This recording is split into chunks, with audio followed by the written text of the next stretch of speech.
Assalamualaikum warahmatullahi wabarakatuh. Salam sejahtera, Daciahau, Wanakem dan salam reformasi. Bertemu kita lagi dalam forum Borak Dahsyat, siri baru, tahun baru, semuanya baru. Lokasi pun baru. Kita bawakan kepada anda, bertemu lagi kita di tahun baru dengan topik menarik, perkembangan terbaru, wajah baru, kerajaan baru, pendek kata semuanya baru, termasuk pendekatan baru. Tetapi pada malam ini saya tampilkan dua tokoh ahli panel. Yang ini tak baru. Kenapa tahun baru kita bawa ahli panel ini? Kerana mereka inilah core kita, inilah dia orang yang terus berdiri mempertahankan forum Borak Dahsyat. Jadi untuk permulaan tahun baru kita bawakan dua tokoh ini. InsyaAllah selepas ini akan ada lebih ramai lagi tokoh yang bersama kita.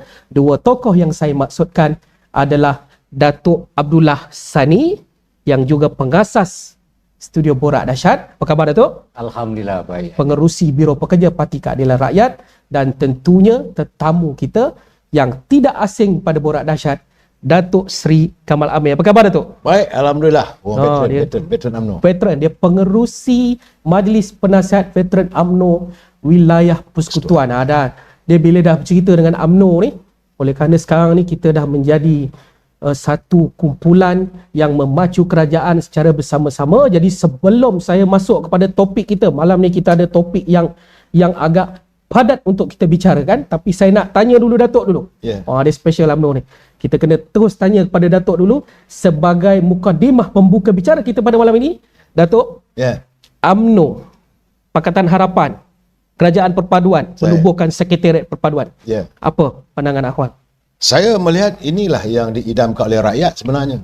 Tapi sebelum tu saya nak bagi conclusion nak bagi tahniah pada menteri daripada keadilan, iaitu Dr. Mazliha. Sebab hari ni rekod dia ada. Dr. Zaliha Mustafa. Ya, Menteri Kesihatan kita. Jadi dia menteri yang dilantik oleh Tun Ibrahim yang ternyata berjaya melaksanakan tugas dengan baik. So saya kena conclude, kalau yang betul kita kena betul. Sebab saya lihat ada rekod hari ini. Contohnya hari ini cuma jangkitan 237 saja. Turun apa semua. Cuma saya tengok macam Terengganu. Tiba-tiba tiada sifar.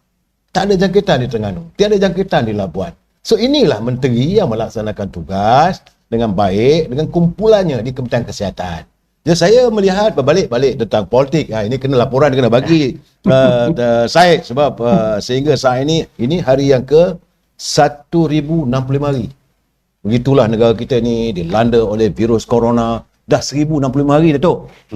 Tetapi saya mengharapkanlah tak ada lagi lepas ini yang rakyat kita yang terkurung dalam PKP. Dan saya merasakan yang terpanjang dalam dunia. Yang terpanjang dalam dunia, yang tidak dijangkakan. Dan saya mengharapkan dengan adanya kerajaan perpaduan ini, mungkin orang tak tahu sebenarnya apa yang tersembunyi di belakang kerajaan perpaduan ini. Orang bercakap, perpaduan ini bukan artinya tak ada opposition. Ada. Tapi hidup pemimpin ataupun politik itu bersatu padu. Yang core of the Madani. Yang kita nak bicarakan malam ini, inilah sebenar-benarnya konsep Madani. Sila saya. Sebelum saya bicara panjang tentang topik kita pada malam ini, tak adil lah pula kalau saya tak bagi peluang pada Datuk Dollah. Sebab ini program Borak Dahsyat yang diteruskan daripada kesinambungannya tahun-tahun lalu. Ini dah masuk tahun 2023 dah. Jadi kita kena pergi kepada tuan rumah.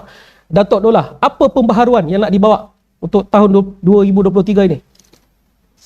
Pertama, kita nak memberikan penjelasan secara terus dengan rakyat yang banyak dikelirukan oleh fitnah dan dakwah yang luar biasa hebatnya dalam teknologi yang begitu canggih, menyebabkan banyak perkara-perkara yang membantukkan kebenaran ditegakkan berlaku dalam keadaan bila mana orang yang benar-benar jujur dikatakan sebagai pengkhianat, yang jahat dianggap sebagai pahlawan. Dan inilah antara yang akan dipaparkan oleh Borak Dahsyat untuk memberi penjelasan apakah naratif yang hendak dibawa oleh kerajaan perpaduan yang didokong oleh Kebahaduri Tuanku Yang di-Pertuan Agong dan Majlis Raja-Raja yang ingin melihat perpaduan ini dizahirkan untuk membangunkan negara. Dan inilah antara yang akan dibawa dalam objektif borak dahsyat untuk kita ketengahkan nanti. Syukur Alhamdulillah. Itulah dia pandangan awal daripada Datuk Abdullah Sani yang akan terus memperjuangkan, membawakan kepada anda semua topik-topik menarik yang akan kekal kita bicarakan di topik ataupun forum program Borak Dahsyat. Malam ini kita akan berbicara satu topik yang sedang hangat diperkatakan. Satu konsep. Adakah konsep ini konsep baru? Adakah konsep ini konsep lama? Adakah konsep ini digagaskan oleh siapa? Ideanya apa? Pembawakannya apa? Malam ini kita akan kupas dengan dua ahli panel hebat. Topik yang saya maksudkan adalah ada apa dengan Malaysia Madani. Untuk rekod, gagasan konsep Malaysia Madani dilancarkan oleh Perdana Menteri ke-10 Datuk Seri Anwar Ibrahim pada 19 hari bulan Januari yang lalu. Hari ini melebihi 1 bulan. Untuk rekod juga, hari ini adalah hari ke-83 Datuk Seri Anwar Ibrahim mengangkat sumpah sebagai Perdana Menteri. Jadi saya tidak mau bicara panjang, nanti orang kata moderator pula banyak cakap. Saya nak kena pergi kepada ahli panel kita yang pertama, Datuk Seri Kamal Amir. Datuk, apa yang dimaksudkan dengan Madani? Dia sebelum itu, saya nak cakap tadi saudara mengatakan hari yang ke-berapa? 83. Sebenarnya tidak bagi saya. Hari ini sudah masuk hari yang ke-72. Terbentuknya kerajaan perpaduan. 72 hari. Yang selalu saya katakan matlamatnya adalah untuk menangani derita rakyat. Ya. Sebab saya orang keadilan sepatutnya kena ingat tu. Sebab setiap kali dulu dalam mesyuarat, dalam pertemuan, dalam convention keadilan, apa yang Datuk Seri Anwar Ibrahim selalu menyatakan? Dia menekankan parti ini adalah parti derita rakyat. Dan waktu dia menubuhkan kabinet itu, dia mengingatkan seluruh barisan kabinetnya, matlamat utama adalah untuk menangani derita rakyat. Lepas itu jangan lupa jugalah saudara, 35 hari lagi kita nak puasa ni. Kena saling mengingat-ingati. So berbalik kepada Madani, sebenarnya ini bermula daripada zaman Datuk Seri Anwar Ibrahim jadi ketua pemuda. So dia memanglah waktu jadi ketua pemuda dulu, dia lah alim abim. Waktu yang sama beliau memimpin pertubuhan belia Islam sedunia, WOMI. Dan dia dapat melihat bagaimana perkembangan tamadun Islam itu yang banyak berkembang di Madinah. Jadi Madani itu asalnya daripada Madinah. Kalau saudara lihat daripada apa yang ditulis macam dalam buku bimbingan Muslim Mukminin yang ditulis oleh Imam Al-Bukhari, even pernah disantuni oleh Allahyarham Datuk Dr. Harun Din. Sebenarnya Madani ini adalah merupakan yang diambil daripada Madinah. Itu jadi mustakmal Madani, ataupun masyarakat yang sempurna. Itu yang dikatakan kerajaan perpaduan. Tak ada perpaduan tak akan dapat disantuni Madani. Madani ini adalah satu kerajaan empire. Dengan adanya kerajaan Islam Madinah itu, kita sampai ke Andalusia. Di sebelah negara kita ni sampai ke Champa Empire. Melayu Champa, semua ini Islamik. Jadi inilah yang diharapkan oleh Datuk Seri Anwar Ibrahim untuk mewujudkan kembali tamadun kita yang telah pun terkopek. Tamadun Islam yang telah rosak. Sebab Islam itu syumur sifatnya. Islam ni kalau saudara terlihat macam di Mekah, dia orang bergaduh sama-sama dia orang. Maka apabila timbul, bila adanya arahan daripada Allah SWT, pindah hijrah ke Madinah. Di situlah baginda Rasulullah membina satu tamadun Islam yang terhebat di dunia ini. Tapi banyaklah kaum orientalis, kaum yang mengatakan ini sikap liberalisme lah, LGBT, macam-macam lah. Bagi saya, kalau mereka faham, sepaham-pahamnya, Madani itu kita nak menunjukkan sebuah masyarakat sebagai Madinah, tak ada masalah. Dia biasa dengar tak dalam ceramah-ceramah agama yang kita dengar, Datuk? Bagaimana baginda Rasulullah, wanita Yahudi yang maki hamun Rasulullah hari, tapi saban harilah baginda Rasulullah akan menyuapkan, wanita itu buta, menyuapkan roti pada wanita Yahudi itu. Akhirnya apabila baginda Rasulullah wafat, so ini kita punya khalifah pertama, Abu Bakar As-Siddiq, dia tanya dekat anak dia Aisyah, apakah ciri-ciri yang Rasulullah lakukan yang aku tak buat lagi? Aisyah kata, ayahanda, ada satu lagi. Di pasar di Madinah tu, di pasar tu ada seorang wanita Yahudi yang buta. Dia maki hamun Rasulullah, tapi baginda menyuap dengan wanita itu dengan roti. Jadi Sayyidina Umar ni dia pergilah. Bukan Umar kata, Abu Bakar ya, dia pergi, dia tengok memang betul lah satu wanita Islam, wanita Yahudi ni memang dia maki. Jadi Abu Bakar ni suap roti. Dia mula dia makan. Pati minta makanan suap kali kedua dia tepis. Dia kata, engkau pun sama juga orang yang aku cakap ni. Orang yang selalu yang hantar suap makanan pada aku ni lembut orangnya. Artinya begitu santunnya Rasulullah. Walaupun wanita Yahudi. Artinya juga kita dalam masyarakat di kerajaan perpaduan ni Syed, kita menyantuni semua kaum. Ini yang nak dibawa oleh Datuk Seri Anwar Ibrahim. Ini yang dikatakan Madani.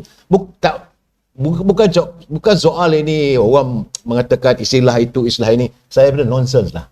Yang paling penting, the core to the problem, Datuk Seri Anwar Ibrahim mahu mencipta kembali tamadun bangsa kita yang telah robek, yang telah hilang, yang mahu disantuni semula supaya kita kembali gagah. Contohnya Empire Melayu di Campar ni dah hilang, beliau berusaha. Sebab itu sebaik saja beliau menjadi Perdana Menteri, dia pergi ke Indonesia jumpa Pak Jokowi.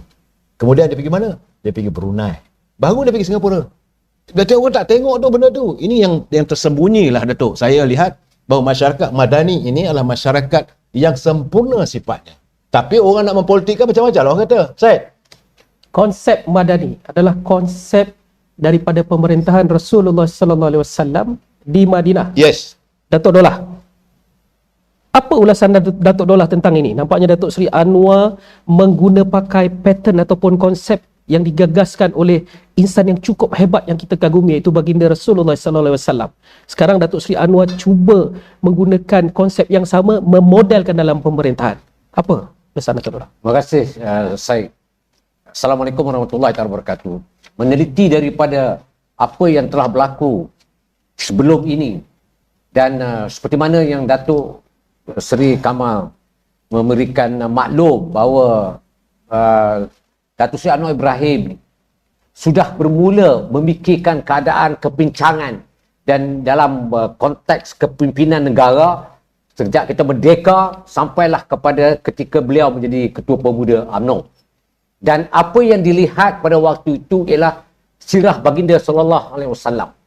Kalau kita ambil pendekatan terwujudnya piagam Madinah itu, dia di antara dalam Al-Quran banyak memperlihat kepada kita, kalau di Mekah dikata ya ayuhan nas, hai manusia. Yeah. Tetapi kalau di Mekah dikata ya ayyuhallazina amanu, hai orang-orang yang beriman. Betul. Dalam konteks piagam Madinah itu sebenarnya tersirat berbagai rahsia yang perlu dicongkil untuk dijadikan dasar. Betul. Dan tidak pernah berlaku dalam negara pemimpin memikirkan bagaimana hendak menjadi mampan dalam berprinsip untuk berintegriti yang dipanggil murni. Yeah. Kalau dia seorang doktor yang beriman. Kalau dia engineer yang beriman. Dalam konteks piagam Madinah itu sendiri, apabila Rasulullah berhijrah, mempamerkan kepada kita bahawa hukum segala bentuk melahirkan insan yang mulia itu, disitulah kedudukannya. Sebab di Mekah itu berlakunya kekuatan iman, tetapi implementasi daripada proses menjadi manusiawi itu berada dalam piagam Madinah. Sebab itu kalau Syed, kalau kita bicara soal apa nak pengisian tentang Madinah itu, kalau kita melihat daripada perbuatan dan juga konteks yang dibuat oleh baginda sallallahu alaihi wasallam, memberikan kita banyak faedah-faedah pemikiran terbuka. Dan contohnya yang paling baik ialah apabila Datuk Seri mensasarkan kepada Malaysia Madani, bahawa Kabinet telah mula mengorak langkah untuk memulakan atas berlakunya yang dikatakan Bismillahirrahmanirrahim, ara'aital ladzi yukazzibu biddin fadzalikal ladzi yad'ul yatim wala yahudu ala tu'amil miskin.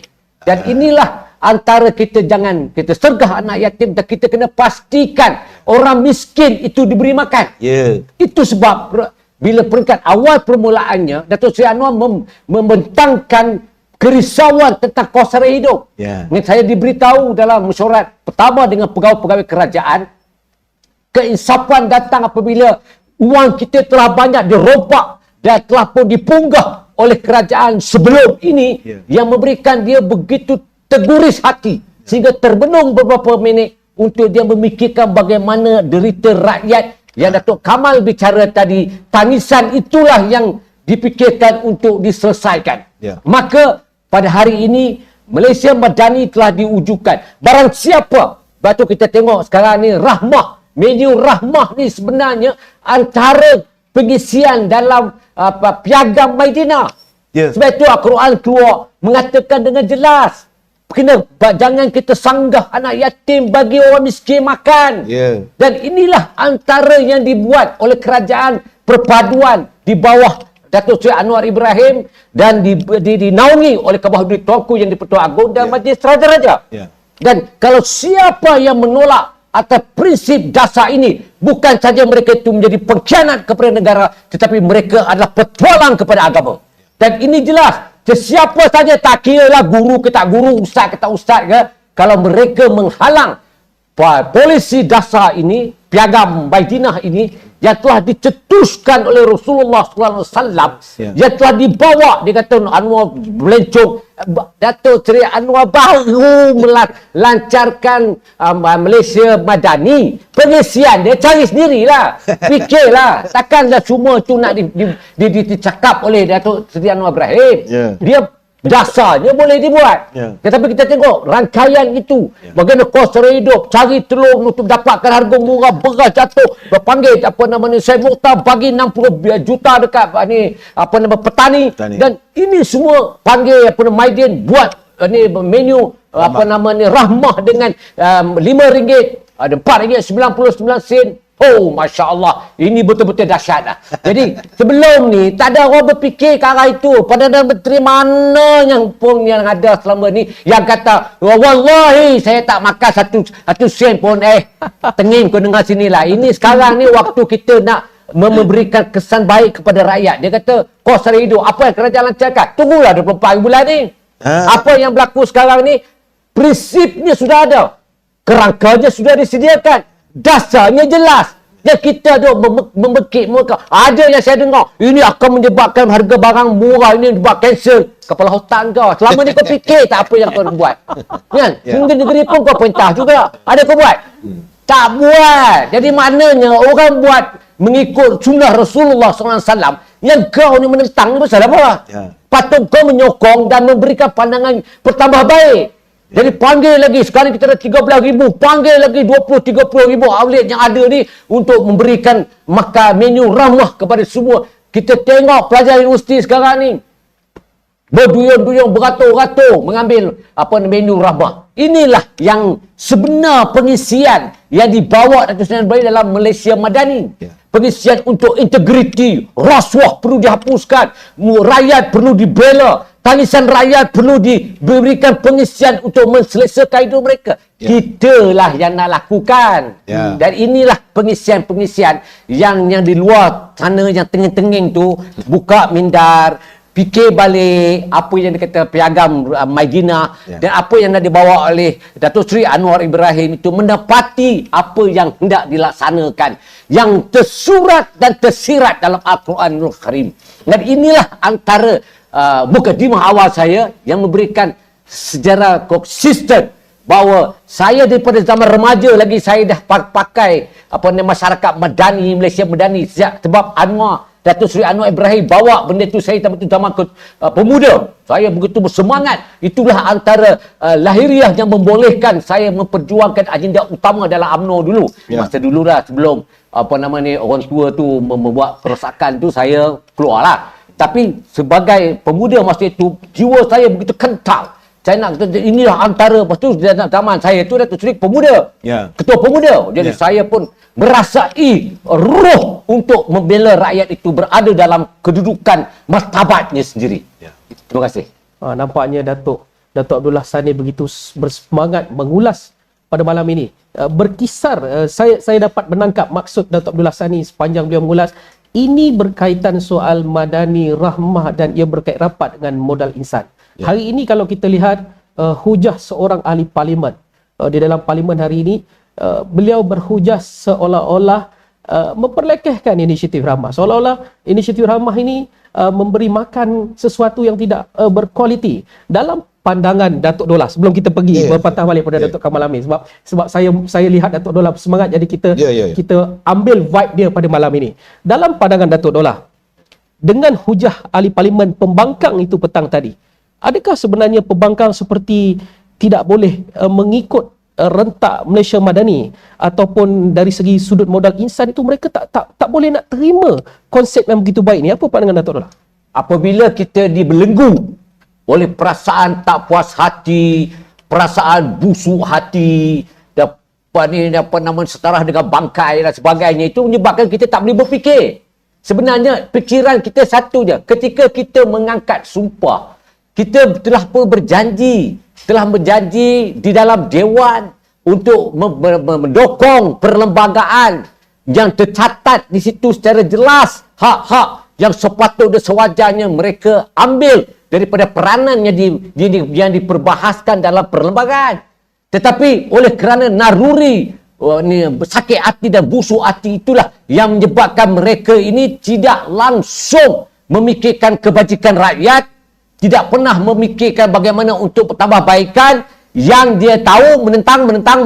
Walaupun nama dia pembangkang, tapi kita macam pembangkang dulu. Kalau benda yang baik, kita bersetuju untuk demi rakyat. Kita bercakap dengan yang macam tu kita bersama-sama memastikan bahawa setiap langkah kebaikan itu kita berdalas sekali. Dan ini terbukti apabila kita sign MOU. Kita mengatakan untuk kebaikan rakyat, demi untuk negara, demi untuk bangsa dan agama ini tidak boleh dikompromikan. Kita laksanakan.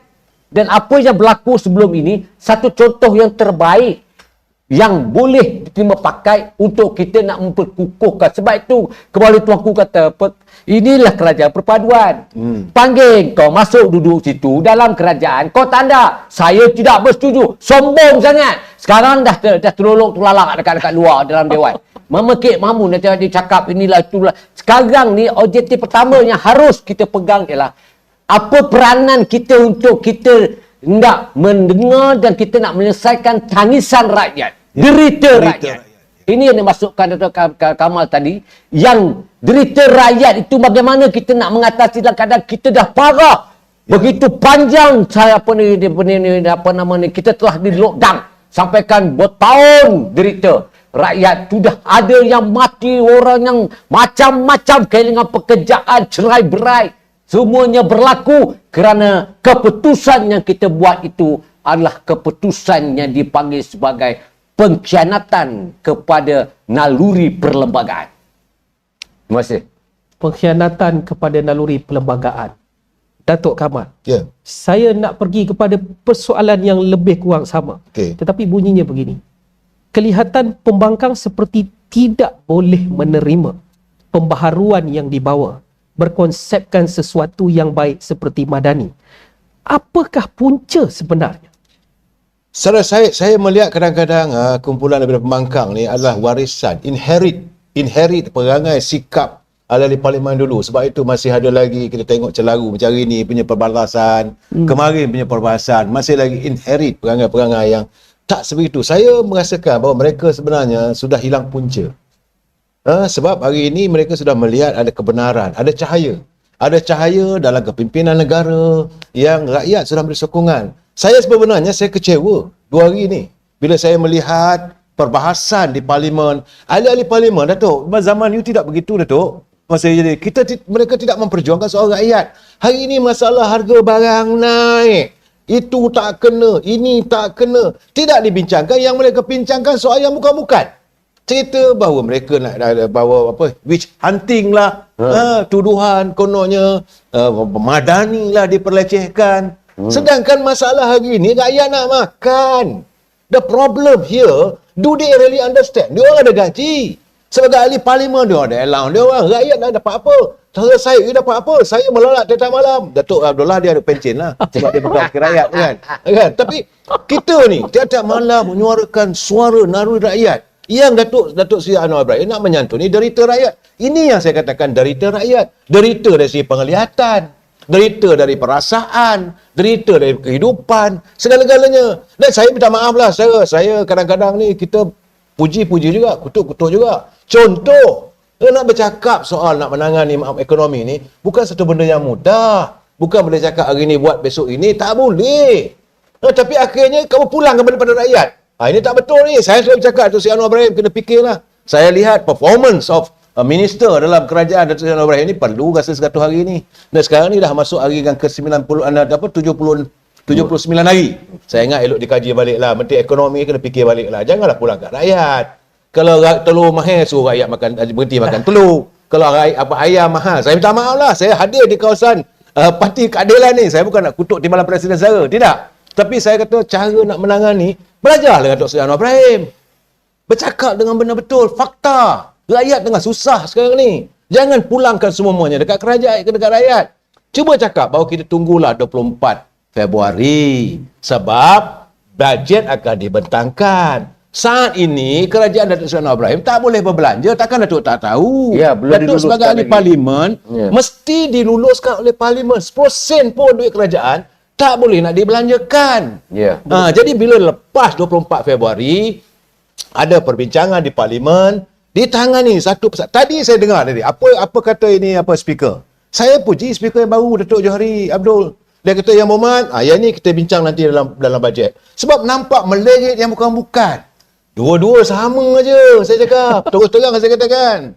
Apa yang ada sekarang ni 74 orang tu kita ingatkan sesuatu mereka kononnya nak jadi pembangkang yang berhemah. Sudahlah tuanku panggil untuk tubuhkan kerajaan. Saya nak bagi tahu lagi, ini sikap orang degil.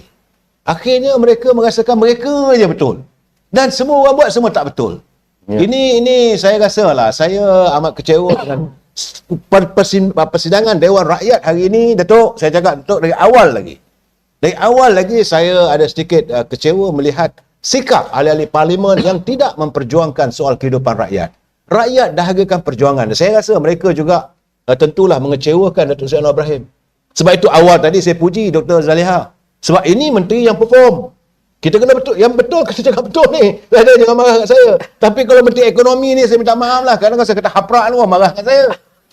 Ini janjinya sebab dulu kamu berjanji kamu ada formula. Mana formulanya? Sepatutnya cakap sabar dulu. Bagi dia bajet dulu. Selepas bajet ini baru kita laksanakan. Formulanya 1, 2, 3. Begitulah. Ini gopoh sangat. Terus harga ayam mahal. Mengulangi masalah yang sama. Orang menteri pun lebih kurang yang sama juga. Dan yang saya cakap dulu tu, nak kira ikan dalam laut sampai ada berapa ribu, berapa bilion apa semua. Harga ayam naik, harga ikan naik. Hari ini ikan kembung naik sampai RM20 lebih. Apa punya ni rakyat? Sakitnya yang kena Datuk Seri Anwar Ibrahim. Ini masalahnya saya nampak lah. Jadi saya merasakan kerajaan Madani ini sebuah kerajaan yang masyarakat Madani yang mahu diwujudkan oleh Datuk Seri Anwar Ibrahim menyantuni semua rakyat. Kalau di Madinah dulu ada Yahudi, lagi teruk perangai Yahudi. Tambah kita kat sini bagus masyarakat India, Cina, Kadazan sebagainya. Tapi di Madinah Yahudi. Lagi teruk pun boleh. Penipunya Tuhan dia yang tahu sebab telaga tu punya pasal dia tipunya Khalifah Osman. Ingat ada peristiwa telaga tu orang Islam nak boleh minum air. Jadi akhirnya Khalifah Osman kata aku beli telaga ni. Jadi bila dia beli, tak boleh. Kena ambil sehari sekali. Bergila-gila. Begitulah Yahudi punya penipu. Tapi baginda Rasulullah menyantuni. Artinya dengan kepelbagaian keturunan, kepelbagaian ideologi politik, Datuk Seri Anwar Ibrahim dengan kabinetnya akan menangani persoalan ini. Cuma yang kita harapkan, barisan menteri, janganlah kecewakan rakyat, jangan kecewakan Datuk Seri Anwar Ibrahim. Kesian dia juga. Ini Syekul Yol punya ni. Saya cakap terang. Tak tahulah, saya datang sini nanti kena tegur nanti macam mana panggil Kamal Amir datang ni. Boleh balun timbalan presiden ni all. Saya minta maaf lah, Dok. Okey, sila. Hak kebebasan bersuara. Ya. Ini adalah kelebihan ataupun inilah caranya Parti Keadilan Pakatan Harapan yang kini berada dalam kerajaan perpaduan bekerja. Kita terbuka untuk menerima pandangan, kritikan yang membina kita akan ambil sebagai sesuatu yang positif. Cuma saya nak bertanya terus kepada Datuk Kamal. Tadinya dia kritik menteri dan Dan bila Datuk Kamal berulang kali menyebut bahawa baru 73 hari para menteri untuk dibetulkan fakta itu, hari ini 83 hari Datuk Seri Anwar mengangkat sumpah, 73 hari membentuk kerajaan. Benar numbers yang Datuk Kamal bagi. Adakah adil untuk kita terus mengkritik menteri seolah-olah mereka tak boleh dalam bahasa mudahnya saya katakan tidak perform lah? Ataupun adakah kita perlu memberi peluang untuk mereka menelaah terus dalam konsep memadanikan kerajaan ini? Apa pandangan? Saya melihat begini, it's good question sebenarnya. Memanglah rakyat tak sabar. Sebab apa yang berlaku sekarang ini, pimpinan hari ini inherit ataupun mewarisi derita rakyat yang begitu panjang. So kalau boleh besok rakyat nak selesaikan masalah ni. Cuma sikap menteri itulah saya katakan. Kita bagi peluang, bukan tak bagi peluang. Kita bagi peluang orang macam Rafizi, orang macam Saifuddin Salihuddin Ayub. Kita bagi peluang, tak ada masalah. Sebab itu saya katakan tunggu 24 Februari. Tapi bagaimanapun kurangkanlah bercakap. Kurangkan bercakap. Itu yang kita rasakan. Buat kerja dulu. Santuni rakyat, santuni derita rakyat. Akhirnya saya cakap terus-terang nanti agak orang marah pada presiden. Presiden anda lah. Bukan hanya presiden anda. Presiden saya pun terpalit sama. Apa punya menteri luar ni? Sebab rakyat luar bandar pun menanti juga mana bajanya, mana beracunnya, mana peruntukan subsidi untuk nelayannya, mana untuk subsidi petaninya. Rakyat tunggu-tunggu juga. Sedangkan nak belanja tak boleh. Jadi dalam keadaan segini saya kata tidak adil lah kita nak jatuhkan hukuman terus. Cuma kurangkan bercakap, kurangkan berpolitik, buat kerja. Susun atur 24 bulan Datuk Seri Anwar Ibrahim bentangkan ni apa dalam bajet nanti 25 bulan, ayo go. Sebab Datuk Seri Anwar Ibrahim dia orang yang dia nak cakap, dia nak cepat. Sebab saya kenal beliau waktu dalam pergerakan pemuda dulu, setiap satu dasar yang diputuskan, dia kalau boleh tu dia meminjam cakap sampai Belu. Ini hari putus, kemarin sudah jalan. Tu kata sampai Belu lah. Ya. Baik. Perdana Menteri yang keempat, Wawasan 2020. Perdana Menteri yang kelima, Islam Madari. Perdana Menteri yang keenam, Satu Malaysia. Perdana Menteri yang ketujuh, Wawasan Kemakmuran Bersama. Perdana Menteri yang ke-8, saya pun tak tahu. Seolah-olah macam tak ada hala tuju. Jangan marahlah kalau ada, nanti tulis di komen. Sebab saya sepertinya tak nampak ada hala tuju untuk Perdana Menteri yang ke-8. Perdana Menteri yang ke-9, ada keluarga Malaysia. Datuk Dolah, Perdana Menteri yang ke-10. Kenapa Madani? Daripada apa yang telah berlaku, saya ulangi. Daripada kita merdeka, sebelum merdeka, sampai ke hari ini. Memperlihatkan kepada kita bahawa apa naratif sebenarnya dasar kerajaan. Mesti ada satu konsep, mesti ada satu dasar kerangka yang membolehkan menjadi pegangan sampai bila-bila. Kalau inilah pendekatan yang diambil, apa kerangka yang kita nak lakukan. Dan mengambil sikap Datuk Seri Anwar Ibrahim semasa saya zaman permuda dulu. Memperkenalkan masyarakat Madani. Membolehkan saya berfikir pada waktu itu. Apa maksudnya yang dikatakan sebagai masyarakat Madani. Dan apabila Datuk Seri Anwar, ketika itu dia ada halayan. Sebab nombor satu, dia tak erti benda-benda macam ni. Dia tak mau semua-semua ni. Ini semua ni kebaikan rakyat ni. Dialah orang yang menentukan hala tuju sesuatu kerajaan itu melalui dia yang jadi perintah. Bukan satu kolektif bargaining atau komiti yang ada dalam kabinet itu. Dia tidak berlaku begitu. Jadi Datuk Seri menyimpan hasrat ya, begitulah puluhan tahun. Akhirnya 30 tahun. Akhirnya Allah izinkan juga. Izin kerana niatnya itu meletakkan apa nama dia panggil sebagai naratif untuk mengambil konsep Madani, Madinah itu menjadi piagam Madinah itu sebagai satu konsep yang boleh dimaterialiskan, realisasikan dalam bentuk negara moden. Apa dia? Malaysia Madani. Saya yakin, saya percaya seluruh dunia akan mematikan hasil daripada apa yang boleh dilakukan oleh Malaysia Madani. Hari ini rasuah ditentang habis-habisan. Penyelewengan tidak diizinkan. Fitnah dinafikan. Dan berlakulah kebobrokan dalam pentadbiran atas berlakunya birokrasi yang begitu meluatkan. Dan itulah antara yang kita lihat. Tangisan rakyat, jawapannya insya-Allah 24 hari bulan Februari. konteks kita bagaimana untuk pelaksanaannya. Pegawai kerajaan, pentadbir, pembuat dasar harus faham bahawa inilah peluang terbaik kita rangkumkan daripada sebelum merdeka, daripada merdeka sampai ke hari ini. Apa matlamat kita sebenarnya? Kita nak cari ya ayyuhallazina amanu. Kita nak cari hai orang-orang yang beriman, sedarlah diri kamu, jangan berlakon sombong. Dan inilah antara yang berlaku pada hari ini kerana kita tak pegang piagam Maidan Madinah. Ini yang masalah dia. Kita rompak duit, kita bagi anak menantu, wallahi satu sen kita tak ambil. Tunggulah. Benda ni sebenarnya jangan ada sembang lah. Ini yang kata baru dia, Dewan ni baru ni. Apa nama Syed? 3 orang wanita, kenapa mereka ni apa nama ni bagan serai? Saya dapat dia bahan, kesianlah mereka 3 orang ini, pandangan mereka, pandangan itu tidak ada masalah. Saudara dekat luar sana, pandangan tak ada masalah. Buatlah pandangan, tapi jangan fitnah. Ini latihkan Nurul Izzah sebagai penasihat. Bapa sebenarnya tidak bergaji. Yang kita sakau duit pada penama projek-projek yang luar biasa. Yang kita lihat memberikan beban terus kepada rakyat. Apa saya bodoh? Jadi orang bodoh? Macam contohnya di sebelah Kelantan. Apa yang telah dimaklumkan? Sama ada benar atau tidak, kena siasatlah. Ketua Menteri Besar, anak kerja dekat Perbadanan Kelantan. Timbalan, ada anak kat situ. Speaker, anak tu bergaji pula tu. Berbelas ribu pula tu. Hei, saya nak maki pun tak boleh lah. Tapi kalau tanda tu, buat bodoh je. Ini betul sial lah. Bila buat baik, orang nak bagi pandangan. Apa salahnya? Letak jawatan. Sembang lagi di Parlimen, Datuk. Sembang lagi saya di Parlimen. Oh, walaupun ini semua kami. Yang satu lagi pula, yang siapa nak budak tu, siapa nak buat Saiful ke apa nama tu. Budak-budak tu. Saya tengok dia menyampak, tengok. Langsung tak ada value of debate. Tak ada langsung. Tak ada langsung. Kita ni Pakatan Harapan. Kau bukan Pakatan Harapan. Apa yang kau sibuk nak masuk hal Pakatan Harapan. Dan okey, Nurulillah tak jawatan. Tak. Luar biasa tindakan yang diambil tu. Tak jawatan. Saya sedih.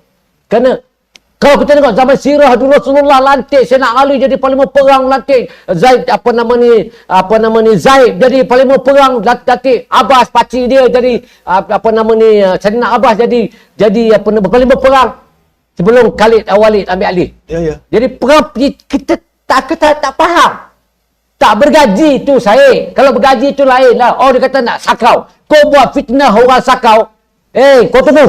Ini manusia yang betul-betul dia fizikal tidak mencerminkan hati naruri di dalam. Ini yang berlaku ni. Dia buat fitnah. Ada dia kata Cik Nurul nak sakau. Mudah-mudah sakau. Apa punya sial betul lah. Dan ini yang berlaku. Dan saya tak nampak sebenarnya perbahasan itu mencerminkan apa naratif sebenarnya ni. Saya tak nampak. Yang di kapal ni satu hal juga. Orang itu dia kata kalau boleh buat makanan murah jadi cancel. Alamak, lagi memelik kan. Jadi benda-benda yang pelik-pelik yang diorang bahas tu. Jadi saya tak nampak dia macam pendang pula nak tunjuk dia tarik. Oh, saya mewakili. Majoriti dalam dewan tu siapa? 148 itu datang daripada Perkajaan Perpaduan. Yang kamu 74 diamlah. Orang putih kata you shut up. You do your job. Itu sepatutnya. Ini saya bantu. Ini menteri tak beritahu. Selama ni masa kita perbangkang, menteri mari dekat kapal pun tak pernah beritahu saya pun. Ini menteri mari dekat kapal pun tak beritahu saya pun. Ada saya kecil hati. Apa dah kecil hati? Kau pegang. Sedarlah diri tu. Itulah yang berlaku pada diri saya. Jadi saya nak beritahu dengan pedang ni. Saya tak dapat bahas di dalam dewan. Sedarlah diri kamu tu. Jangan duduk merapu tak tahu orang. Lalu di sini. Ini forum saya. Kalau nak debat, saya panggil orang dahsyat. Nanti kita bahas. Saya tak masalah. Saya panggil PAS dulu pun tak boleh seorang mari. Semuanya tak tahulah. Bali batu, sembunyi tangan. Kalau nak jantan duduk dekat sebelah kita bahas. Apa masalah? Okey, Syed, itu je.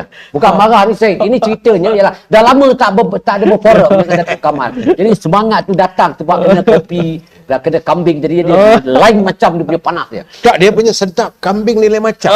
Saya cakap terima kasih tahniah lah pada Datuk dapat seorang isteri yang baik yang pandai Ya, masak. ya, dia memang pakar Ni masak. Masih melekat lagi gigi saya terasanya lagi. So jadi sampaikan saya pun nak garang, tak berani nak garang. Dah tambah pula dalam studio yang macam ni. Bukan macam yang dulu kan. Bila makan kambing tu dia lagi panas. Jadi bila kita ingat perbuatan bengap ni, jadi kita rasa macam perlu dilontarkan. Jadi saya minta maaf penonton dekat sana, itulah antara yang kita lihat yang berlaku di sebalik apa yang ada dalam 2 hari, 3 hari dalam Dewan ni. Dan kita melihat sarana kepada tuanku begitu memohon supaya jadilah wakil rakyat yang betul-betul berintegriti. Dia pohon. Dia mengucap tolonglah Melayu begitulah keboleh tuanku, janganlah ada yang buruk, yang macam-macam lah. Ada tepuk atap, tepuk dinding, tepuk macam-macam. Dia kata tolonglah jangan buat lagi, biarlah dia pergi dengan keadaan yang aman dan penuh dengan dia kata apa dah tak semak otak baginda. Biarlah ini Perdana Menteri yang terakhir saya sebelum saya amin, balik ke amin, negeri saya. amin. InsyaAllah tak berlaku begitulah. Sekarang dah tupai semua dah kena pancung. Dia tak ada tepuk atap, tepuk tupai, tupai tak ambil peran, dia tak korek je dah. Saya harap lah. Tuan Syed, ini Datuk Dolah ni sebenar-benarnya saya yakinlah bahawa dia lama tak berucap. Tambah-tambah pula dia tengok dekat parlimen lagi bersidang ni menghampakan perasaan dia. Dia geram. Okey, jadi dapat forum dia, balon dia hayul lalu lah. Dan kita pun sekarang ni sunyi juga parlimen. Kawan-kawan di parlimen pun saya telefon juga 3-4 orang ahli-ahli parlimen. Dia kata tak ada Datuk Dolah ni, sunyi sikit sebab yang ada tu mengarut aja. Sebab yang ada pun budak-budak, bukan budak lah, perangkat baru. Dia orang tidak ada pengalaman bagaimana nak berhujah di parlimen sebagainya. Tapi saya cakap Datuk, memang terus 3 hari ni saya cukup kecewa. Saya tidak disantuni, lebih kepada corak ni attack personal. Banyak kepada bercorak peribadi. Rakyat tak nak tahu itu semua. Rakyat nak tahu besok pagi rumah aku ada nasi tak ada nasi. This is most important. Rakyat nak tahu besok anak aku ada kerja tak ada kerja. Rakyat nak tahu kereta aku boleh isi minyak tak boleh isi minyak. Ini bukan soal minyak mahal. Kalau duit kita banyak dalam poket, minyak harga RM10 satu apa ini liter pun tak ada masalah. Tapi kalau dalam poket ada 50 sen, nak beli minyak macam mana? Itu yang orang balun bagai nak rak tu, saya minta maaf lah. Maka kita kena terima hakikat lah. Tetapi apa yang selalu saya katakan, dalam menangani masyarakat madani ini, kita kembali pada masyarakat Islam. Dalam Islam itu kesempurnaan. Yes, Datuk, mudah je bagi saya. Malaysia kita dah ada, iaitu 5 rukun negara. Pertama sekali, kepercayaan pada Tuhan. Kau nak bantai lah, kau nak agama apa pun, bantai kau orang lah. Tapi nak jadi rakyat Malaysia, kau mesti ada percaya pada Tuhan. Okey? Bagi kita, lakum dinukum waliyadi. Okey? Itu dah jelas sebenarnya. Yang kedua, kesetiaan pada raja dan negara. Setia. Tuanku bercakap, kalau boleh. Apa kata tuanku? Titah tuanku ya, saya mengharapkan biarlah Perdana Menteri ini yang terakhirlah bagi saya sebelum saya pulang ke negeri Pahang. Allah sedih. Seolah-olah baginda merayu dah berhenti 4 tahun. Baginda menyatakan Perdana Menteri Sani buat hal, Perdana Menteri kedua buat hal, Perdana Menteri ketiga buat hal. Dia pun terasa malu juga sebab baginda mentadbir sebagai payung negara. Jadi hari ini, semalam kemarin tidak diterjemahkan oleh mereka. Masih lagi mengundang masalah untuk berbalah yang bukan-bukan. Datuk. Jadi tidak ada keikhlasan saya lihat. Itu hidup. Jadi reti je di mana madani mereka. Inilah yang ingin diterapkan oleh Yang Berhormat Datuk Seri Anwar Ibrahim supaya warga kita ni memegang pada prinsip 5. Macam di Indonesia tu Pancasila. Kita di sini 5 prinsip rukun negara. Pegang itu. Sebab kena ingat raja itu apalah Islamnya. Kamu kena hormat. Itulah Islam. Kita hormat raja. Kalau menentang raja, artinya kamu menentang agama. Ini asas kita kena ada. Jadi masyarakat madani yang cuba diwujudkan oleh Datuk Seri Anwar Ibrahim, madaninya dari segi budaya macam mana di Madinah. Kalau kita ada macam kata Datuk tadi, kalau insinyur yang berketerampilan. Kalau dia tu sebagai seorang doktor yang mahir dan mempunyai latar belakangnya budi pekerti yang baik. Kalau dia jadi ahli korporat, ahli perniagaan, dah ditunjukkan di Madinah macam mana orang Islam meniaga. Baginda Rasulullah kau meniaga, berapa satu cawan kopi ni? Sama modal saya RM1. Dia nak bayar berapa, bayarlah. Itu cara Islamnya. Bukan Ini harga RM1, apa ini modal RM1, jual sampai RM5, RM8. Ini yang tak betul tu. Ini yang akhirnya rakyat juga menderita dengan perangai orang yang menagih keuntungan yang banyak. Datuk bertanggungjawab sebab Datuk waktu itu Datuk jadi ahli parlimen. Datuk, saya dah bercakap dengan Datuk dulu lagi, kata Datuk tak kena gaya negara kita ni Datuk dalam keadaan in the deep ship. Hari ini Datuk Seri Anwar Ibrahim mewarisi hutang 1.5 triliun. Ini bukan main-main. Dahsyat tu. Saya bukanlah saya nak puji presiden saya, tapi zaman kita dulu tak adalah, kita cuma 650 bilion saja. Tapi bila datang Datuk Mahathir, datang Tan Sri Muhyiddin sampai 1.5 triliun. Ni macam mana? Saya rasalah sebab itu Datuk cakap, Datuk Seri Anwar Ibrahim dia termenung. Dia pun tak menjangkakan bahawa negara kita mempunyai debt yang sebegitu tinggi. Itu. Teruk. Saya berkeyakinan. Sebab tentulah dia ingat masa dulu dia jadi Menteri Kewangan. Sebab waktu dia membentangkan belanjawan waktu itu, belanjawan yang berembang. Saya ingat lagi. Ya. Dia membentangkan belanjawan berembang, kita tidak ada defisit. Mudah. Tapi tiba-tiba sekarang ni macam mana nak dibentangkan dengan hutang 1.5 triliun. Begitu besar punya lubangnya. Takkan dia sanggup bawa rakyat nak masuk lubang. Jadi ini yang dia lakukan. Pergi ke Brunei, bincang dengan Tuanku Brunei, pergi ke Indonesia, sanggup pergi Singapura. Tapi matlamat satu, saya agak banggalah. Kerana Perdana Menteri kita saat ini bukanlah Perdana Menteri yang mengemis simpati. We go in style, dia pergi ke Thailand, dia pergi sini. So bila Erdogan telefon, dia datang, kita datang memberi terima 30 juta. Perdana Menteri Malaysia, orang Perak kata, kena ada lagak sikit Zaid. Kan? Jatuh terterap tak apa, misal jangan cecah lantai. Kata orang Perak lah. Zaid ya. Bagi anda yang sedang mengikuti kita, saya nak ucapkan ribuan terima kasih kepada 1,000, lebih 1,000 mata memandang. Betul lah, lebih Saya punya 2.3 sekarang. lebih 2.3, lebih 2,000 mata yang memandang. Saya nak ucapkan terima kasih. Kalau anda merasai panasnya di luar sana, kami di sini jauh lebih panas. Walaupun Datuk Dollah tidak bersama di dalam parlimen, tapi inilah pentasnya untuk beliau memberikan pandangan bersama gandingannya Datuk Kamal Amir. Saya nak minta anda lebih kurang 2,400 teknikal di belakang. Sebenarnya kami dibantu oleh sepasukan teknikal di belakang bersama dengan isteri Datuk Dollah, Datin Faizah dan beberapa teman-teman yang begitu kambing sedap, kena cakap kambing dia kena masukkan kisah kambing itu sebab kita nak meredakan kepanasan kita sedikit. Walau bagaimanapun saya nak minta tolong kepada semua 2,400 mata yang memandang ini, kita sharekan lagi live ini supaya lebih banyak pihak yang mendengarnya dan mendapat manfaat. Saya nak kembali kepada topiknya. Ya. Sebab Datuk Kamal mempunyai pengalaman yang agak panjang dengan perjalanan perjuangan Datuk Seri Anwar sedari awal. Tentunya beliau tahu bagaimana titik persilatan Datuk Seri Anwar di dalam perjuangan. Apabila kita bercakap soal Madani, saya nak tanya pandangan Datuk Kamal, bila bermulanya? Dia begini, Datuk Seri Anwar Ibrahim bermula zaman pemuda dulu. Dia waktu dia pemuda UMNO. Sebelum tu masa dekat Yayasan Anda. Apabila mencerita. Jadi di situlah saya melihat dia bergaul dengan pemikir-pemikir yang bertaraf ini Islamic world lah. Bila dia jadi WAMI. Sebab itu dia dikagumi oleh Tun Razak. Datuk Seri Anwar Ibrahim dulu waktu dia memimpin sebagai Presiden WAMI ni, bila sampai ke negara di Timur Tengah tu, dia dapat red carpet sebagai Presiden of WAMI, World Islamic Youth Economic. Okay? Di situlah dia sudah melihat mesti ada dia punya masyarakat madani. Dan sedikit demi sedikit kemudian bila dia masuk saja dalam kerajaan, dia menjadi jawatan mula-mula Timbalan Menteri Jawatan Perdana Menteri. Itu jawatan pertama dia. Tapi waktu itu dia sudah pun memulakan gerakan pemuda. Apabila dia memulakan gerakan pemuda, mesti ada daya saing sendiri. Pemuda mesti mempunyai jati diri yang tersendiri, mesti berani. Jangan main-main Datuk Seri Anwar Ibrahim. Sekarang ni saya nampak takkan Pak Syekh begitu. Sepatutnya lebih berani lagi. Saya pun hairan juga. Sejak akhir-akhir saya tengok nampak dia lembut sikit. Dulu jangan. Tapi muda. Saudara lihatlah tengok waktu dia berkempen dulu. Cuma saya seria je takkan Perdana Menteri itu. Ketaran. Itu Datuk Seri Anwar Ibrahim begitu orangnya. Begitu sikap. Dulu dia ada bos. Sekarang dia bos. Dalam lembut ada bisanya. Kemudian dari segi itu dia masuk ke Kementerian Pertanian. Bagaimana dia merobah Kementerian Pertanian itu wujudnya Bank Pertanian. Banyak orang tak tahu.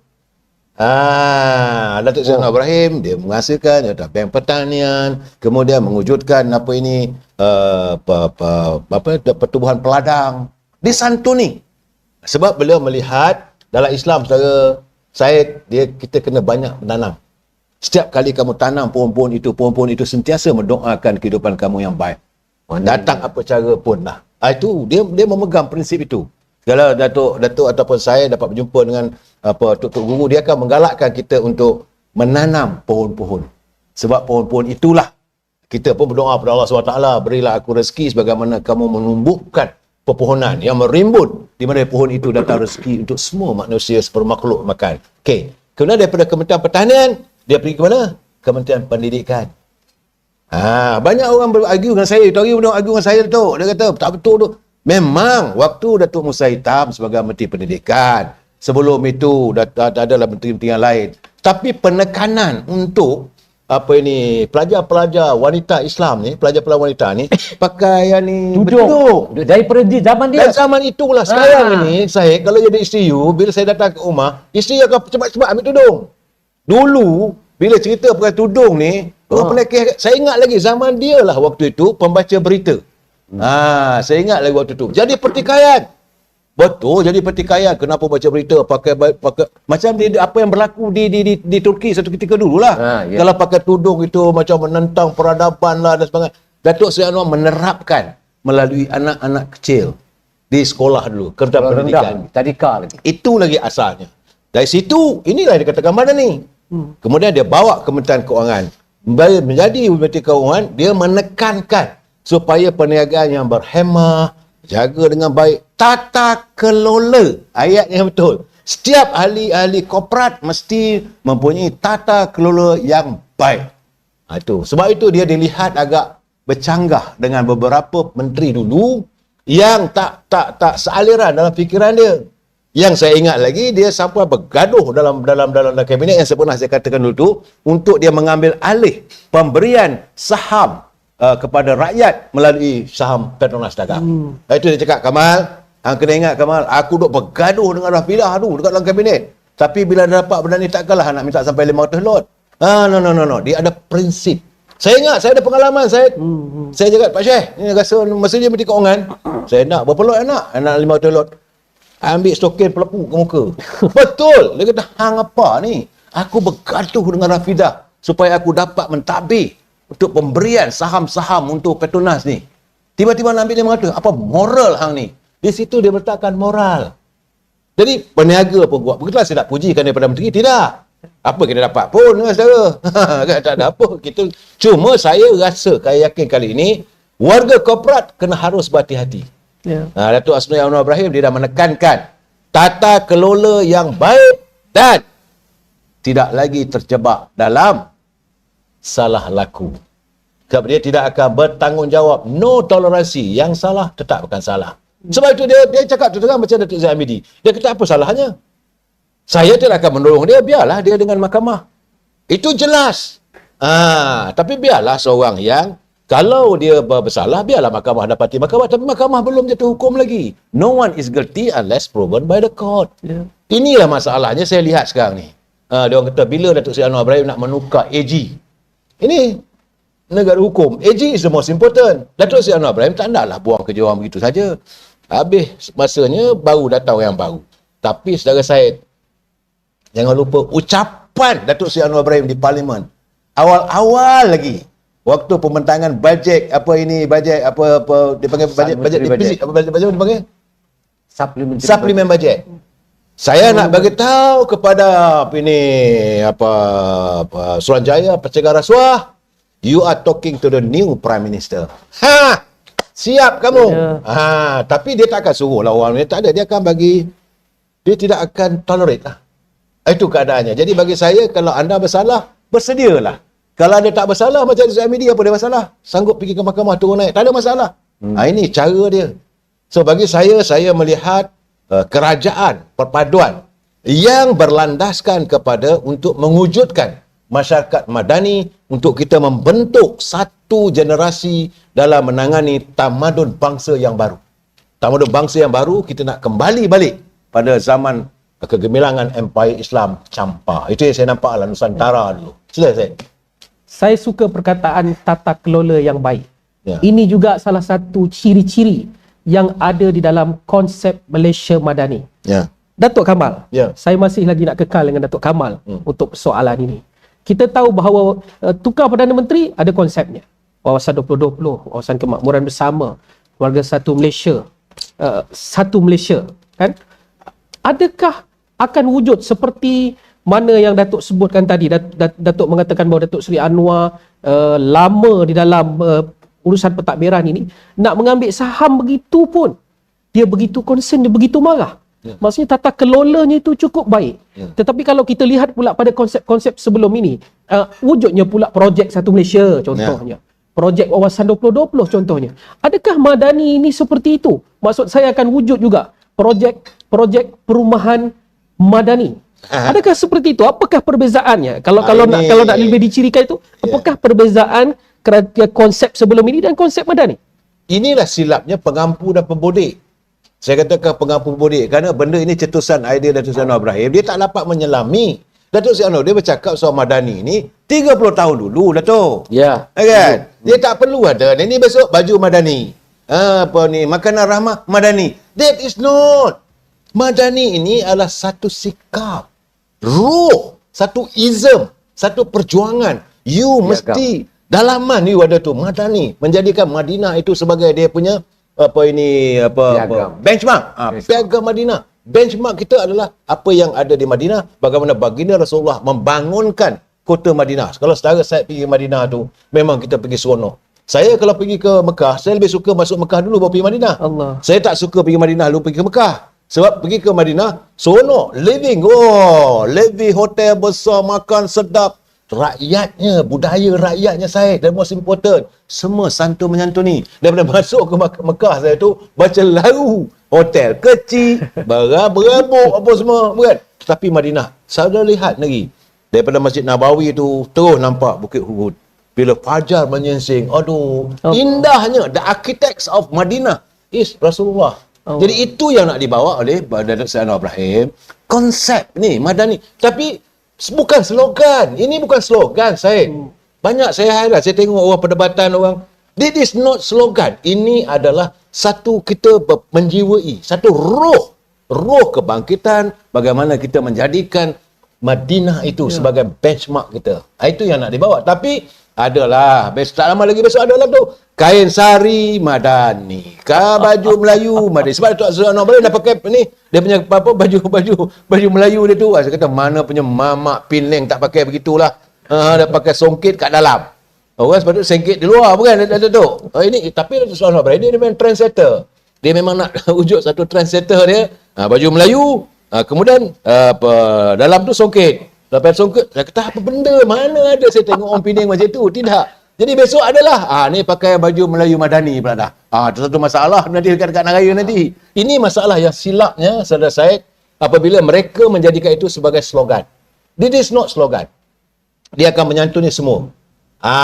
Saya yakin kalau rakyat dapat memahami hakikat apa maksud Madani itu, yang hakiki, yang sebenarnya, saya yakinlah negara kita akan lebih makmur lagi. Ini yang diterjemahkan. Saya ingat Datuk Seri Anwar Ibrahim pun dia tahu. Dia berapa tahun sangatlah. Usia dah 70.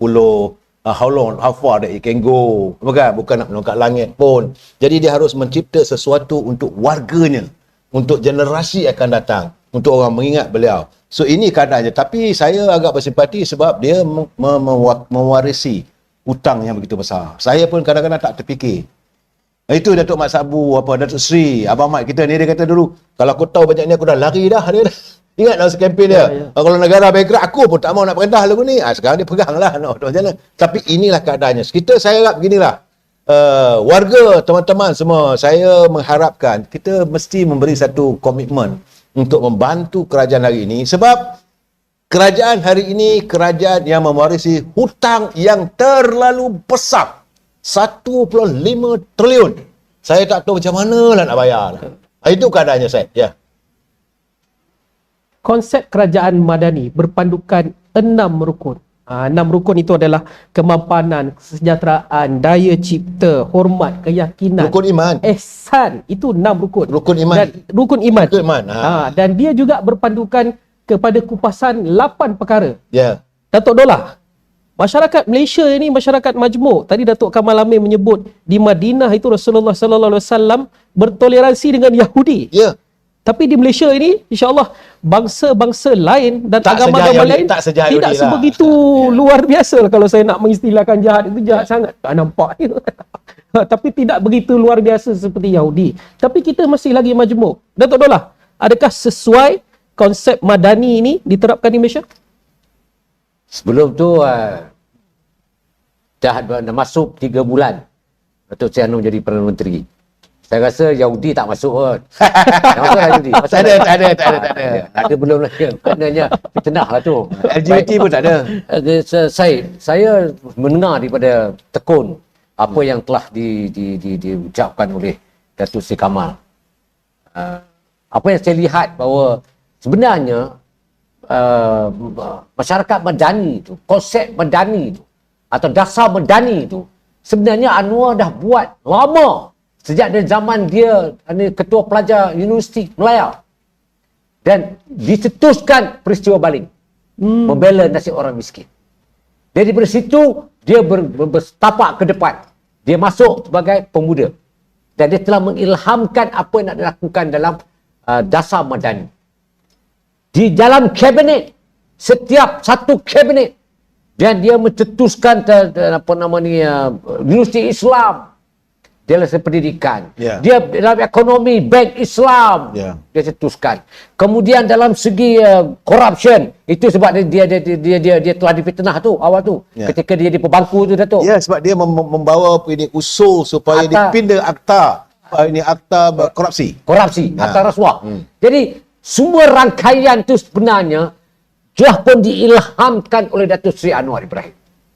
Dari konteks tata kelola, jangan lupa masa dia Menteri Pendidikan yang mendilit atau membatalkan mandi safar Datuk Seri Anwar. Betul. Bergurun lamanya kita telah pun didedahkan dengan mandi safar Budaya. dalam subjek pelajaran di dalam negara. Anwar telah pun mengarahkan tarik semua. Ini adalah khurafat. Ya. Bermula daripada situ sebenarnya cetusan piagam Madinah telah pun dizahirkan oleh Anwar Ibrahim. Tetapi ketika itu Mahathir Perdana Menteri kan susahlah. Jadi apa yang dibuat ialah melebar luaskan sebelum dia mengambil alih sebagai Perdana Menteri. Betul. Tetapi terpaksa ditangguhkan kerana fitnah yang luar biasa jahatnya itu menyebabkan dia terpaksa menunggu 24 bulan, 24 tahun lamanya. Dan akhirnya beliau menjadi Perdana Menteri yang menjurus kepada ihtizam awal dia zaman dia pelajar dulu. Ya. Sebab tu tanah bapa dia dapat, dia tersuruh tarik bantah balik. Batal. Dia tak bantah lagi, tak mau. Saham betul ni. Tapi baru ni dalam parlimen ada pula ada pula nak sebut nama carut dia tu. Dia kata kenapa Anwar tak ada siasat? Kenapa dia bagi saham kat bapak dia dekat abang dia, adik dia? Aku nak kata dia ni tenging, nak kata bengap, memang bengap lah. Kau tengok sejarah lah, tanah beribu ekar bapak dia, Di Sabah. dia anugerah di Sabah. Ya. Dia suruh tarik balik. Ini kan saham lekeh sangat lah. Ini bukan wallahi satu sen dia tak ambil. Memang betul dia tak ambil. Ya. Ini bukan cakap retorik lah. Ini kadang-kadang dia menyampah lah tengok kadang. Nak menyampah tengok juga. Pasal tengok tak boleh lah geram tu tak boleh bercakap. Ini kalau aku dalam dewan bukan balunnya. Tapi dia buat macam mana? Apapun yang kita lihat bahawa itulah antara piagam Madinah yang nak dibawa oleh Datuk Seri Anwar Ibrahim untuk mengangkat martabat darajat harakat umat. Sebab tu kalau kita tengok piagam Madinah, sebab kita tengok Rasulullah SAW berdepan dengan Yahudi, dia buat cara Yahudi. Yang miskin kalau dia bercakap, saya hadam apa dia cakap. Kita tolong orang miskin kerana orang miskin wajib ditolong. Kalau yang miskin itu Melayu, ni banyak yang Melayu, kita tolong Melayu banyak. India estate miskin, kita tolong yang miskin. Kapal Cina miskin, kita tolong kaum Cina. Jadi maksudnya apa? Itulah lebaran yang dibawa dalam piagam Madinah. Ya. Sebab kalau doa orang yang dizalimi, dia diangkat hijabnya itu. Jadi jangan kata orang ni komunis. Oh, kita kalau orang PH jadi komunis, jadi Yahudi. Apa macam sial lah orang ni. Jadi dia kena fikir bahawa kau buat macam ni, akhirnya besok anak cucu kau yang derita. Ya. Sebab dia jadi tak soh dengan apa yang amanat yang kau bagi itu. Sebenarnya amanat itulah yang menjahanamkan anak bangsa kita. Ya, ya. Dan Datuk Seri Anwar nak kembalikan balik untuk meletakkan piagam Madinah itu sebagai Malaysia Madani. Ini bukan slogan. Ini adalah prinsip penghidupan. Penghayatan, peramalan, Ya. integriti, Ya, ya. menjadi seorang insan Ya. yang madani. Ya. Dia, saya dah bercakap seorang insan madani. Inilah dia. Insan yang baik, insan yang murni, yang mampan, Ya. yang ada kedudukan integritinya luar biasa seperti mana Jepun. Ya, ya. Jepun kalau tengok dia punya mampan, dia murni dia tu. Masya Allah. Salah je bunuh diri. Arah kiri. Kalau bunuh diri. Macam Integriti, tu. integriti. Punya jati diri yang kuat. Bila berlakunya pelapetaku, beratur untuk mendapatkan bantuan itu, disiplinnya, bersihnya. Islam itu bersih. Tapi kita tidak amalkan. Walaupun negara dia kecil, dia nak Walaupun- tawan negara Cina. Ya, lepas tu pula kita dirosakkan oleh budaya Ya. politik yang menggunakan agama sebagai Ya, tunggangan. ya, ya. Ini masalah dia. Lepas kita buat fitnah, kita nak suruh minta sepati. Apa nak ambil perkara remeh. Kepala otak kau remeh. Engkau telah menghancurkan akidah umat yang memberikan kesan buruk pada negara, memecah belahkan anak muda, merosak pemikiran mereka. Itu kau kata remeh. Betul-betul lah tak sial. Ini yang berlaku, Datuk. Ini yang berlaku pilihan raya lepas. Dan inilah yang nak dibawa naratif oleh Anwar Ibrahim untuk meletakkan Madani itu sebagai asas dia. Ya. Kau fitnah, kau kena. Kau rompak, kau kena dukung. Ya. Ini yang dia nak lakukan. Sebab tidak ada pilih kasih dalam segi hukuman. Dia silap, Bila kena betul. charge pakai dekat mahkamah, bukan main saya tak akan minta maaf. Dia betul, Anwar betul. Bila pergi dekat mahkamah buat apa nama ni, kes apa nama ni, kamar ni, Hakim? submission, minta maaf saya belum salah ni. Itu orang kata kepala otak kau. Kau buat itu masa zaman kempen, undi lari punya banyak, kau dah fitnah, dah bohong orang pun undi kau. Apa maknanya tu? Apa maknanya tu? Kau bagi duit dekat orang, bagi konon-kononnya sedekah, kepala otak dia sedekah. Dan inilah yang kita nampak bahawa ideologi otak ini perlu dikikih dan dia rondapkan ataupun dikelorokkan dia supaya bersih sebersihnya bayi yang baru lahir. Terima kasih. Kita telah pun melepasi lebih pada 1 jam topik ini. Tapi oleh kerana topik ini hangat, jadi tak apalah kan, lebih pada 1 jam sikit. So saudara terus mengikuti kita lebih kurang 2,000 lebih mata yang memandang. Saya nak ucapkan terima kasih. Sebelum kita akhiri, saya nak kena memanjangkan sedikit apa yang Datuk Dolah sebutkan tadi tentang fitnah. Fitnah kini menjadi budaya, Datuk Kamal. Kalau kita lihat ketika tempoh kempen tu hari, ada di kalangan mereka yang begitu keras fitnahnya terhadap Datuk Seri Anwar, dan kemudiannya hari ini dia seperti tarik embrek pula, minta maaf pula. Dan fitnah minta maaf pula. Soalannya itu adalah kesan kepada mereka yang difitnah itu besar. Kerana pula orang yang katakanlah dia terpercaya dengan fitnah, dia terundi pada ketika itu. Kesan itu besar bawa kepada negara. Kita nak tanya pandangan Datuk Kamal. Apakah tindakan yang sewajarnya untuk kita mengatakan Kalau saya lihat apa yang berlaku, macam contoh macam ketua PAS Perak akhirnya disaman ke mahkamah. So Datuk Seri Anwar Ibrahim akhirnya Razman Ustaz Razman dia maafkan. Sebab saya yakinlah inilah masyarakat Madani. Kerana Imam Al-Bukhari mengatakan kalau kamu nak mencari seorang pemimpin yang jati, yang hebat, carilah pemimpin yang di dadanya penuh dengan panahan fitnah. Ya. Dalam Presiden UMNO, panah fitnahnya bagai nak gerak. Itu bukan kata saya.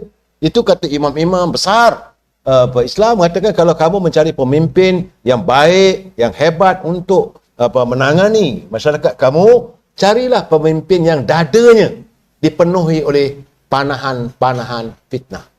Saya melihat Datuk Seri Anwar Ibrahim dah kena fitnah, Datuk Seri Amir dia kena. Dan yang kedua,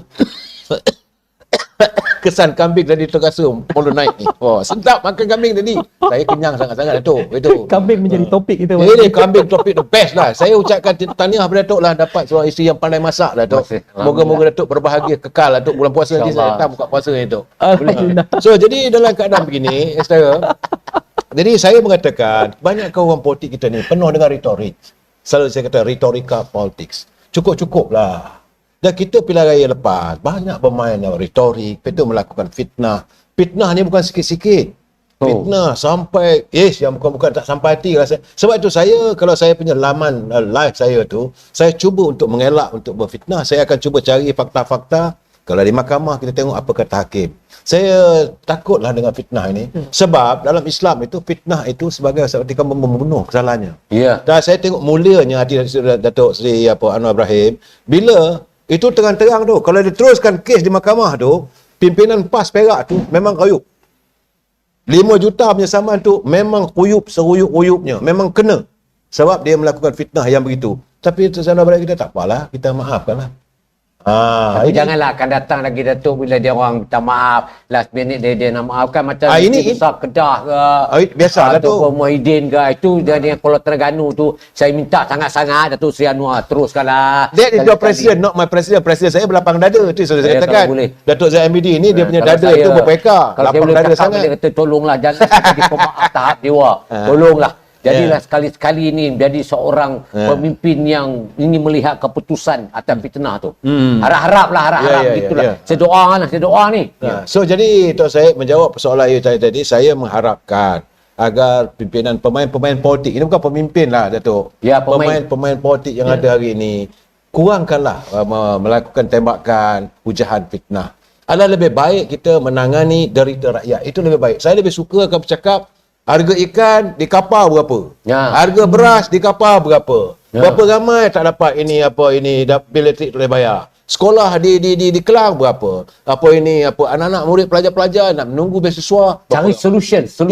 Itu yang kita perlukan betul Datuk. Jadi kita sekarang ni harus mencari penyelesaian sebab masyarakat Madinah mereka menjadi penyelesaian. Apabila masyarakat Islam tak dapat cari air, maka Saidina Osman Affan dia boleh pergi. Yahudi tertipu pun tak apa, dia beli. Akhirnya perigi itulah yang digunakan oleh seluruh umat Islam. Itu cara di Madani ni. Dan kalau nak buat bangunan sampai hari ni, Masjid Aqabah tu, bayangkan sampai hari ni kukuhnya, kentalnya. Dan kalau sampai, dan bila sebagai seorang arkitek, sebagai arkitek, dia design ini kota-kota di Madinah tu begitu teratur, begitu rapi dan cantik, dan penuh dengan tanaman yang ditanam. Dan yang terbaik kalau nak makan tamar dalam musim bulan puasa ni, carilah buah tamar jenis ajwa yang ditanam di Madinah. Jadi ini yang diharapkan dari Sayyidina Anwar Ibrahim, mengwujudkan masyarakat Madani. Ini pengakhiran kita punya live ni lah. Kan mungkin tak tahulah bila lagi pula Datin nak panggil saya bagi makan nasi kambingnya ni. Sila. Ini kambing menjadi topik pada malam ini. Sedap. Kita hampir menghampiri penghujung rancangan kita. Saya nak pergi kepada Datuk Daulah dulu untuk membuat kesimpulan topik kita pada malam ini. Topik ini tentunya berat.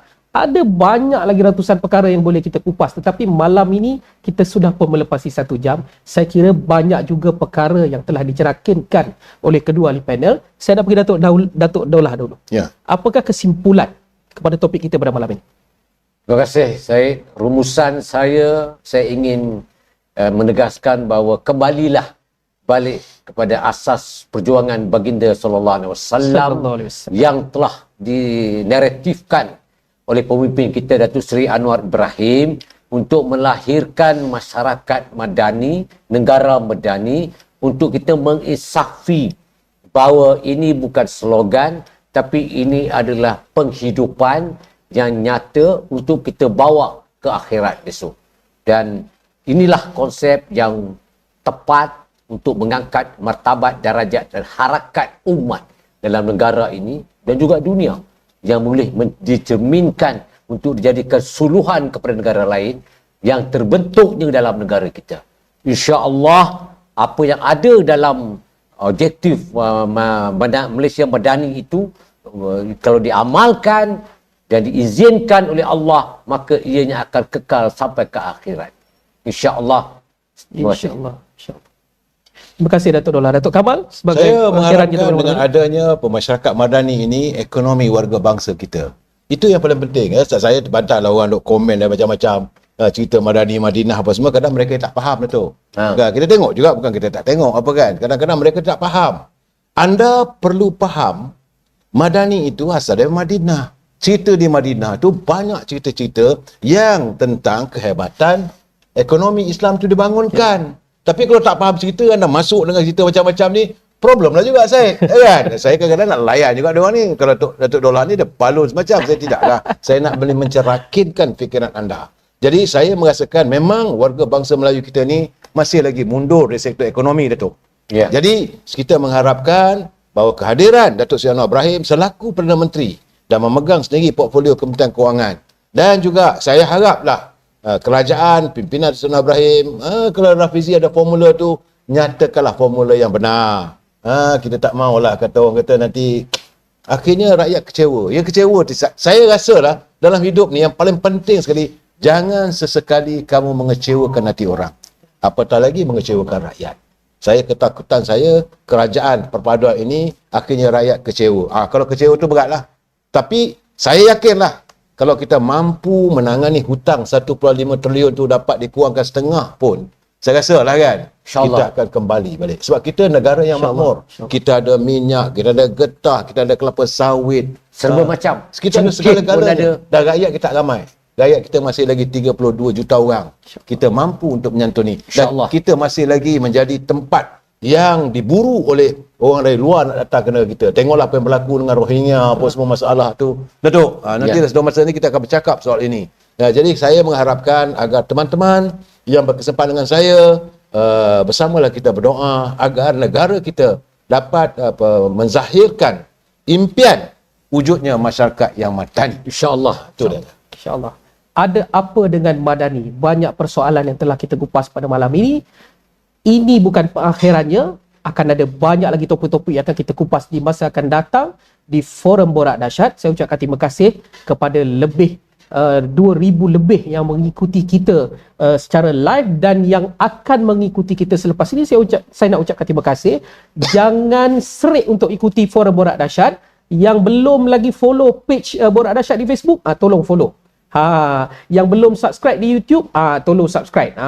Kalau nak suruh subscribe YouTube saya kan dah pelik pula dah kan. Sebab ini Borak Dahsyat punya program.